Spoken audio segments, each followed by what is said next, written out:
Very good, friends. Doc South here. Another chapter from from the book of Doc, Blurps, the starter set. Chapter 55, if you're reading along, on page 143. Got a bad case of driver's butt. Now, this is a serious ailment. I wonder how many accidents have been caused by driver's butt. Well, probably quite a few. Oh boy, I was in the van. Was I ever in the van too much yesterday? I don't know how the over the road truckers do it. I truly don't. It all started very early yesterday. I got up early and knocked out a financial planning show with Bob Barry, my co host of that show. Not much driving there, but, Bob's office is just down the street, but we sat, for about an hour and a half doing the show. But after his show, I took the van. I had to get the van down to our mechanic just for a quick go over, and well, then it was off to the inspection station. I think I was in the inspection station line at least 2 hours, maybe longer, maybe longer. Once I got to the actual inspection, gee, they were done in about 10 minutes. But oh, that line. Gosh, it just stretched around the bend and into the far horizon.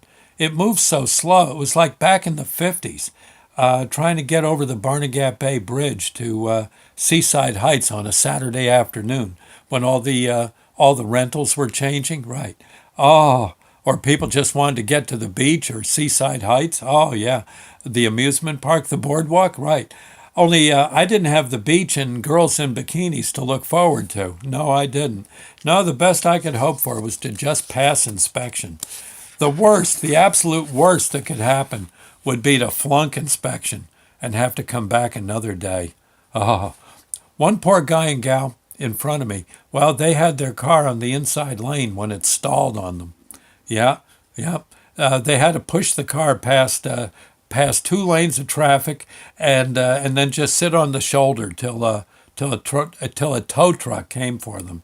When I passed them, they were both just sitting there in the front seat there, just staring at the dashboard. They weren't talking. They were in shock. Oh, they'd probably been there 2 hours and just nothing. Yeah. I could see people squirming in their cars, suffering what I would assume was very full bladders, or maybe worse. Yeah, they only had a car or two left in front of them when they just couldn't take it anymore, and they had to leave. Those folks would have paid a fortune for a porta-john. You could have paid porta. You could have asked $5. They'd have paid it. They'd have paid it. I think it would help the state revenue. I could see some folks just staring at their dashboard, praying that the dashboard, the check engine light that it stayed off, that it didn't come on. In short, friends, it was slow motion hell. A lot of praying, but what could you do? Thank God, though, when I finally got there, up to the inspection, I passed. Funny, too, not 5 minutes out of the garage on the way home, the check engine light came on. That was close. Oh, that was close. If one guy's kidneys hadn't failed him, and he actually stayed in front of me, that indicator light would have come on right under the inspector's nose. That would have been it. Oh, you would have heard me screaming from miles away. And then when I got home, I had an appointment down in Tom's River. I packed some recording equipment and headed down to interview Carlos Colon from the Jersey Shore roustabouts. I had made an appointment with him, yeah. Carlos lives with his wife down near Tom's River. I think it's about 3 hours away, one way, yeah. In Jersey, it's not that far, maybe 45, 60 miles, something like that. But nothing but parking lot every inch of the way. It was summer, July, yeah. And it was 90 miles of stop and peel out, stop and peel out, stop and peel out. I say 90. It seemed like 90. Actually, it seemed like 120, just one way.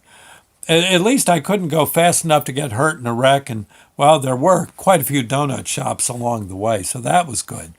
The last 2.5 hours riding home though was kind of itchy on the old fanny. When you get that deal where your trousers feel like warm, damp, moldy, like a warm, damp, moldy dish rag. super glued to your fanny, and your back just starts pulsating in knots. That down the lower, yeah. Well, the kingfish in Amos and Andy used to call that your sacro cracker jack. Yeah. Oh, it also gets to where you'd pay $1 million if you could just stretch your gas pedal leg out straight, even if it was just for a second. Of course, your eyes get to the point where it just hurts to see, and you're starting to forget to use the dimmer switch on folks. Yeah, you know all that. You all know that I don't drink, but if the cops stopped me and they'd have asked me to walk the line, I don't think I would have been able to do it. I'd have been limping and staggering. Oh yeah, not from tiredness, but from sore feet and knotted up knees. Still, I did get a great interview with Carlos. It'll be ready for airplay soon, and I slept like a baby when I finally got home. I was able to stretch the old leg out. Yeah. Oh man, that's squirming. Oh, you just can't get it right, no matter what you do. I was in the car too long. That's it. That's it. And now if air conditioning, gosh, that costs money. And of course, I had that donut shop coffee kind of worked against my my situation. If you catch my drift. Oh, I tell you, yeah, that was a rough day. The only worst was, I think, one day when I had to drive a moose head. I had to deliver a moose head from Long Valley, New Jersey to Gatlinburg, Tennessee, and I got there in one day. Yeah. Oh. I was in better shape than the moose, but not much. Not by much. No. Oh, Lord have mercy. Okay, well, I guess that's a wrap for this one, friends. I hope you enjoyed. I hope your car is a little more comfortable than our old van, but, well, there you go. Okay, catch you later. Thank you. God bless. Bye now.